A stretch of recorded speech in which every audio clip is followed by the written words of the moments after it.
BookFyte! It's possible that I was a little too forgiving when I said that the book passed the last challenge.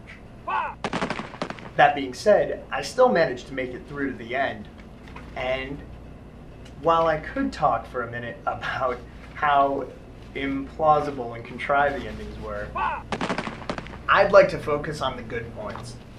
There's a couple sentences here on pages 48 and 49 that I think are excellent examples of writing. The first one, This is when Nancy and Daniel are getting onto the plane that's going to crash shortly thereafter.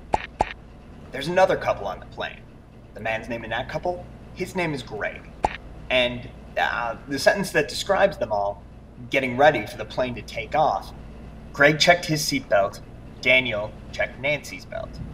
so it gives a really nice sense of the fact that Daniel cares about Nancy, and it sort of shows that their relationship is important, As opposed to the relationship Greg has with that other chick that doesn't have that same depth. This is a great example of showing and not telling, which is exactly what a book should do. The other line is here on page 49.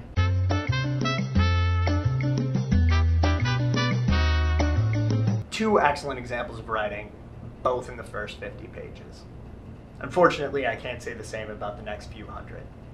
I was a little too lenient with letting the book pass the last test. This time, we're going to do something a little more challenging. There's 30 or so endings to the book, but the most relevant one deals with the disappearance of Daniel's great-grandfather, or rather, of his great-grandfather's body. See, he was executed for desertion, but no one knew where he'd been buried, at least not until the novel's last pages. Anyway, if Daniel was able to find his great-grandfather's burial site, it's a fair test to see if anyone in the world can find where I buried this book.